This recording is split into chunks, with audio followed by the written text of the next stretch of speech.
التاريخ بيقول لنا، التاريخ بيقول حاجات كتيرة، بس بيقول لنا من ضمن ما يقول إن الكتاب والمفكرين والأدباء بيدفعوا في أحيان كثيرة جدا جدا أثمان باهظة بسبب كتاباتهم، وقبل كده بسبب أفكارهم، بسبب حريتهم.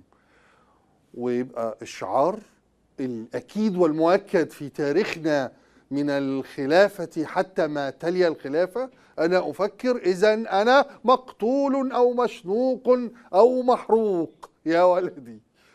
ملاحقات، مصادرات، سجن، تعذيب، تصل لحد القتل طبعا، من السلطة ومن غير السلطة يعني ده بسبب ضيق صدر الخلافة إياها المزعومة طويلة الممتدة، أو حتى الخلافة المتخيلة المفترضة، أو حتى أي سلطة سواء بقى دينية أو دنيوية. أحيان كثيرة بتتحد السلطتان معا ضد المفكر أو المبدع اللي بيحاول، بيفكر، يتصور، يتخيل إنه ممكن يخرج عن السائد وعن السياق. تعالوا نسمع حكاية ابن المقفع.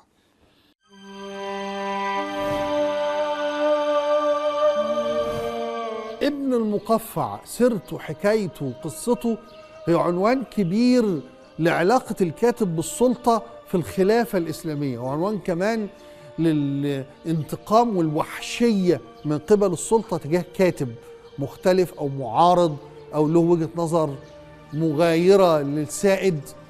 خلينا نقول ابن المقفع أساسا فارسي الأصل، وأبوه اللي هو المقفع واللي لقب بالمقفع بيقول لك نتيجة إنه رواة التاريخ يعني بيحكوا ان حجاج بن يوسف الثقفي كان ولاه الخراج في فارس، وبعدين جه حاسبه على اموال قصر فيها ربما، فضربوا ضربا مبرحا حتى تفقعت يداه، فانتهى الامر بانه اسمه ابن المقفع.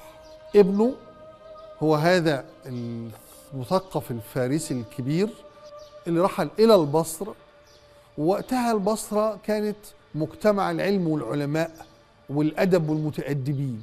شاب في المدينة من الموالي، وخد بالك بقى الموالي دول ادوا للثقافة العربية ما نستطيع أن نقول أنهم نقلوا الثقافة العربية ثقافة إلى نوع من التطور والتحضر والتنظير والتأسيس. هم ليسوا أصحاب اللغة، لكنهم عندما دخلوا الإسلام وتعربت لغتهم بقى عندهم الثقافة القديمة واللغة الجديدة، فبقى عندنا العلم المؤسس وعندنا اللغة الجديدة والدين الجديد. فنلاقي نفسنا من أول سيبويه يأسس للغة العربية، ونلاقي ابن المقفع ودوره الهائل الكبير في إنه يجمع ما بين التفكير الفارسي والبلاغة العربية. ومن المؤكد إنه كل الكتب اللي قدمها ابن المقفع كانت كتب للحكمة، للحكمة، للفلسفة، للإضافة، وبعدين كتب مؤلفة ومترجمة، بعضها موجود وبعضها مفقود. لكن أشهر كتابه وكليلة ودمنة، اللي هي القصص على يعني لسان الطيور والحيوانات، اللي ترجمها عن الفيلسوف هندي قدمها وكتبها. ده الكتاب بقى الأهم. ليه؟ لأنه اللي قدم فيه الرؤية كاملة، أقول كاملة، للعلاقة بين الحاكم والمحكوم، للعلاقات بين الدولة ومواطنيها أو أبنائها أو رعاياها. وبطبيعة الحال هذا الكتاب أقلق. الكتب مقلقة عموما، والكتب أكثر إقلاقا للحكام وللسلاطين.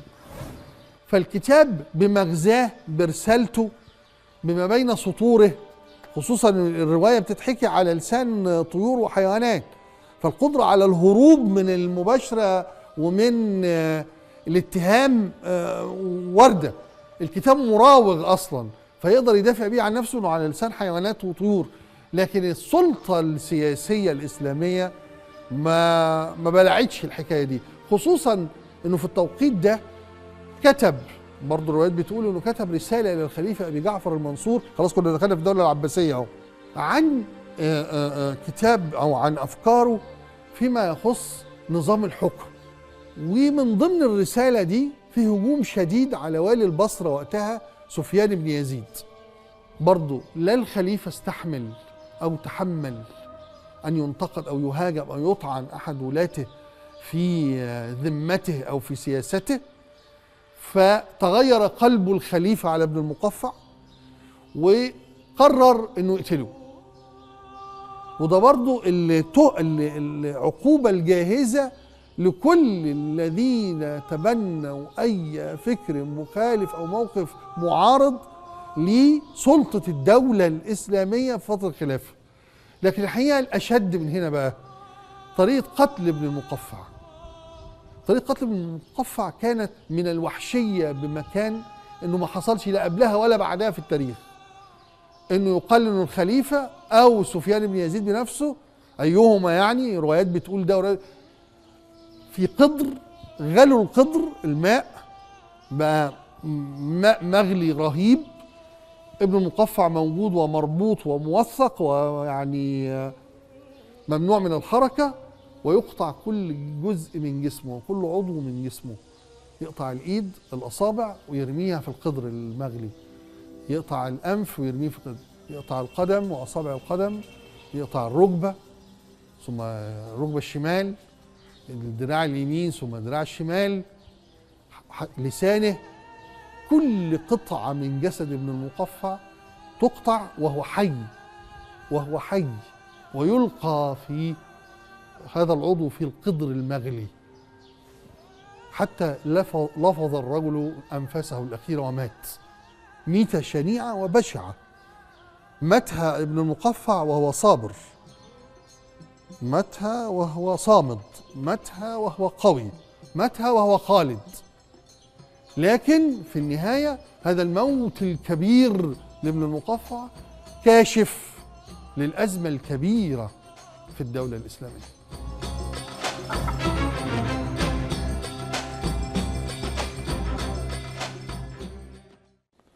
إذن بكل هذه الوحشية من قبل الخلافة، الخليفة، الوالي، وبكل هذه سلامة النية وحسن الطوية والسذاجة عند ابن المقفع، حاول الإصلاح، حاول أن يستعمل علمه، فكره، رؤيته عند الخليفة أبي جعفر المنصور.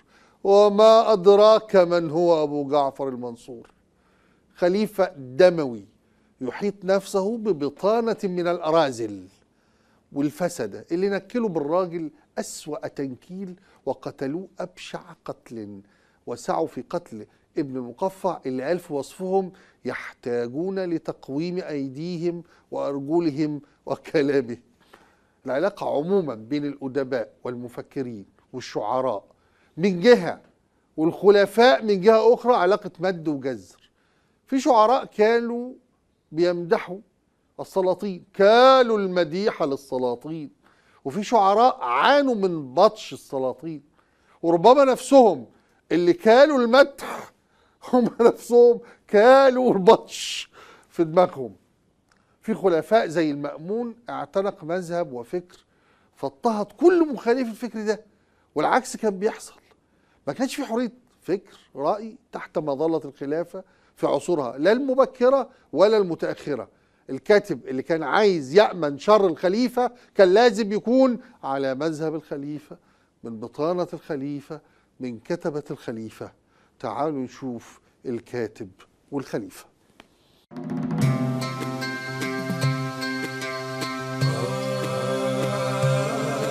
في صدر الإسلام وبعد اكتمال دعوة النبي صلى الله عليه وسلم تراجع الشعر والأدب أمام سلطة النص المقدس القرآن. في عصر الخلفاء الراشدين تناثرت الأشعار في مدحهم ومدح النبي، ولكنها لم تكن أبدا بقوة فحول الشعراء الجاهليين كامرؤ القيس وعمرو بن كلثوم الذين ملكوا ناصية البلاغة. مع تعاظم سلطان الأمويين اتسعت رقعة الدولة الإسلامية تحت رايات الفتوحات، واختلطت الحضارة العربية الحجازية بالحضارات الأخرى، وتنوعت الأغراض الشعرية، وبدت الحاجة للأدب ملحة. الخلفاء قربوا الشعراء والكتاب إلى مجالسهم وأغدقوا لهم العطايا.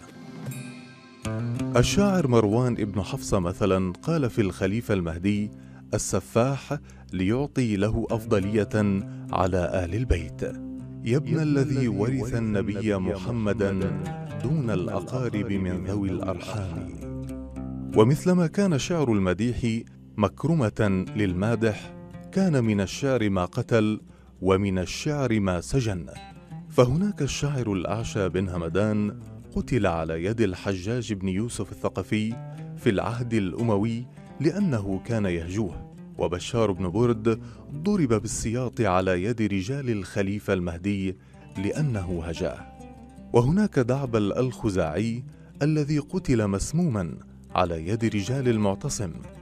حتى المتنبي قتل بسبب بيت شعر بعد أن استوقفه رجل في الطريق وقال له: ألست أنت الذي أنشدت والخيل والليل والبيداء تعرفني والسيف والرمح والقرطاس والقلم.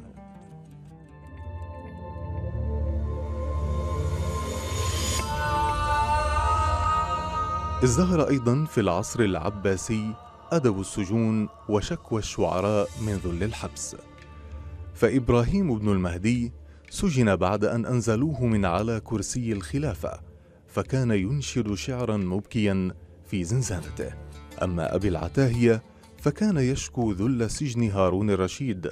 أبي نواس ذاق أيضا كأس السجن. وفي عصر المتوكل ألقي بابن الجهم خلف القضبان. مثلما كانت علاقة الخلفاء بالشعراء والأدباء علاقة شد وجذب، كانت علاقة الفقهاء أيضا بالشعراء والكتاب علاقة فيها ارتياب دائم. وقد كفر ابن تيمية الشاعر عفيف الدين التلمساني قائلا عنه: أما الفاجر التلمساني فهو أخبث القوم وأعمقهم في الكفر، وشعره جيد ولكنه كلحم خنزير في طبق صيني. وخيط تكفير الكتاب والأدباء والشعراء ممتد حتى اليوم، فما يمر عام إلا ونقرأ عن فتاوى في عالمنا العربي والإسلامي بتكفير شاعر بسبب بيت، أو كاتب بسبب رواية، أو باحث بسبب نص كتبه. وقد شهدنا ما حدث مع طه حسين ونجيب محفوظ ومحمود درويش، ولا يزال يحدث. فما أشبه ليلنا الحالك بالأمس، فتاوى تؤلب الحكام وتسلط سيفهم على الأدب والأدباء.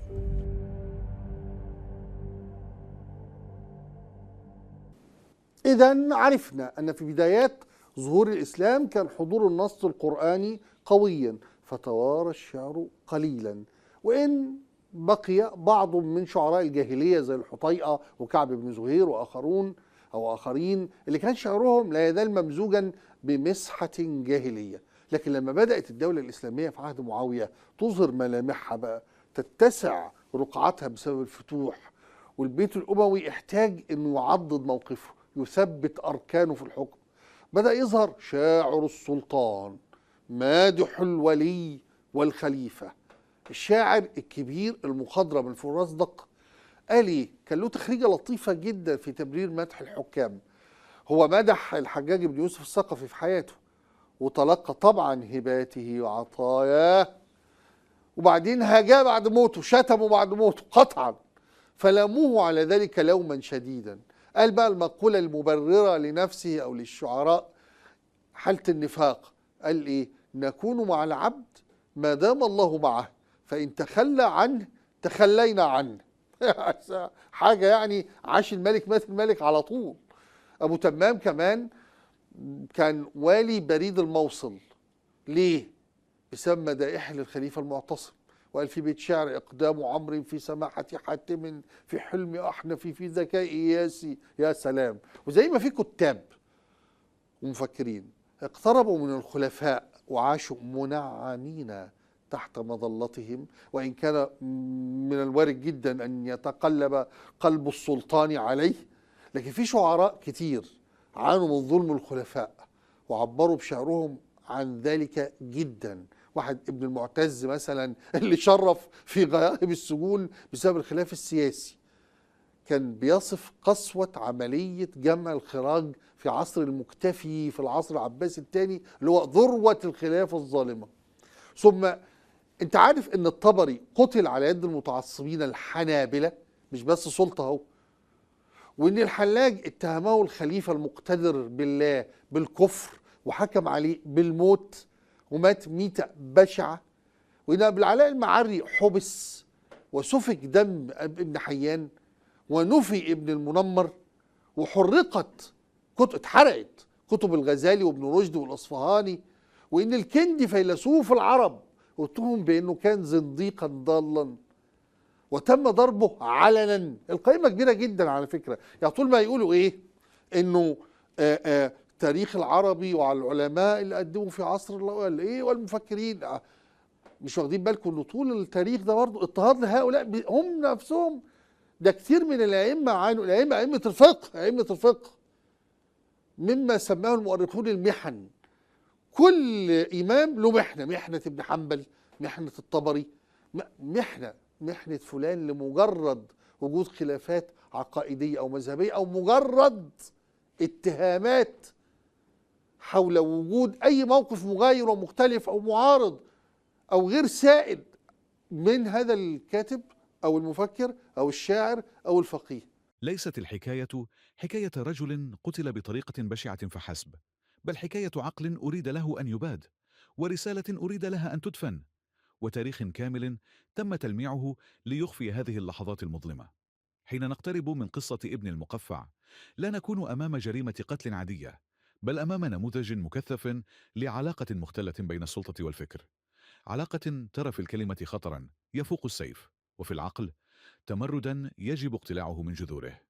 الروايات التي تتحدث عن مقتله مهما اختلفت تفاصيلها تتفق على بشاعة مفرطة لا يمكن تفسيرها فقط بالغضب السياسي، بل بالخوف العميق. لم يكن ابن المقفع قائد ثورة مسلحة، ولم يرفع سيفا في وجه الخليفة، بل كتب وفكر وصاغ أفكارا عن الحكم والعدل، ووجه نقدا مباشرا أو مواربا لبنية السلطة. وهنا تحديدا يكمن جوهر الأزمة.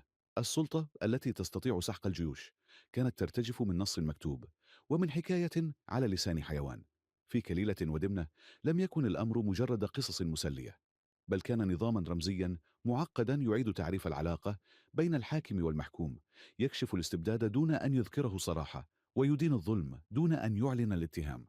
هذا النوع من الكتابة كان أخطر من الخطاب المباشر، لأنه يفلت من الرقابة الظاهرة، لكنه يغرس الشك في وعي القارئ. ولذلك لم يكن غريبا أن تفهم الرسالة وأن يعاقب صاحبها. السؤال الحقيقي ليس من قتل ابن المقفع، بل لماذا قتل بهذه الطريقة؟ لماذا لم يكتف الحاكم بإسكاته أو نفيه؟ لماذا هذا الاستعراض الوحشي للقوة؟ الإجابة تكمن في طبيعة السلطة نفسها، التي لا تكتفي بإزالة الخصم، بل تسعى إلى تحويله إلى عبرة. القتل هنا ليس إنهاء لحياة، بل خطاب سياسي مكتوب بالدم، رسالة لكل من يفكر أن يتجاوز الخطوط غير المعلنة. هذا مصيرك. وهذا النمط لم يكن استثناء، بل تكرارا. حين ننظر إلى تاريخ الأدب في ظل الخلافة نجد مسارا مزدوجا. شعراء يغدق عليهم العطاء لأنهم يجملون صورة الحاكم، وآخرون يلاحقون لأنهم يقولون ما لا يجب أن يقال. المديح كان عملة آمنة، والنقد كان مقامرة بالحياة. لم يكن الشاعر أو الكاتب حرا، بل كان عليه أن يختار موقعه، إما داخل البلاط حيث الأمان المشروط، أو خارجه حيث الخطر الدائم. المتنبي الذي يقدم بوصفه رمزا للكبرياء الشعري لم يكن بعيدا عن هذا السياق. حياته كلها كانت تفاوضا مع السلطة، اقترابا وابتعادا، مدحا وتلميحا، حتى انتهت نهاية دموية أيضا. وبشار بن برد ودعبل الخزاعي وغيرهم كانوا شواهد على أن الكلمة قد تكلف صاحبها حياته إذا خرجت عن الدور المرسوم لها. الأخطر من ذلك أن القمع لم يكن سياسيا فقط، بل اكتسى أحيانا لباسا دينيا. حين تستخدم مفردات مثل الزندقة والكفر والضلال لا يعود الصراع مجرد خلاف في الرأي، بل يتحول إلى معركة وجود. هنا يصبح قتل المفكر ليس جريمة بل واجبا، ويصبح إقصاء المختلف حماية للدين لا انتهاكا للإنسان. هذا التداخل بين السلطة السياسية والسلطة الدينية صنع بيئة خانقة، حيث تحاصر الفكرة من كل الجهات. ومع مرور الزمن لم يتغير الجوهر كثيرا، قد تختلف الأدوات، لكن الآلية نفسها تستمر: تخويف، تشويه، اتهام، ثم إقصاء. أسماء مثل طه حسين ونجيب محفوظ ومحمود درويش ليست بعيدة عن هذا السياق، حتى وإن اختلفت النتائج. الفكرة التي تخرج عن السائد تظل موضع شك، وصاحبها يظل مهددا ولو بدرجات متفاوتة. المشكلة الأعمق أن هذا التاريخ لا يروى كما هو، بل يختزل في سرديات تمجيدية تبرز الفتوحات وتهمش القمع، تعظم الإنجازات وتتجاهل الضحايا. يقدم الماضي كعصر ذهبي نقي، بينما تدفن داخله قصص الألم والخوف. هذا التزييف لا يظلم الماضي فقط، بل يضر بالحاضر، لأنه يمنعنا من فهم جذور أزمتنا. حين يقال إن السلطة تخاف من الفكر أكثر من السيوف، فذلك ليس مجازا، بل توصيفا دقيقا. السيف يهدد الجسد، أما الفكرة فتهدد الشرعية. السيف يمكن مواجهته بجيش، أما الفكرة فتنتشر بلا حدود، وتتسلل إلى العقول، وتعيد تشكيل الوعي. ولهذا كان لابد من السيطرة عليها، إما بالتدجين أو بالقمع. في هذا السياق يصبح السؤال عن موقع المثقف سؤالا وجوديا: هل كان أمامه فعلا خيار؟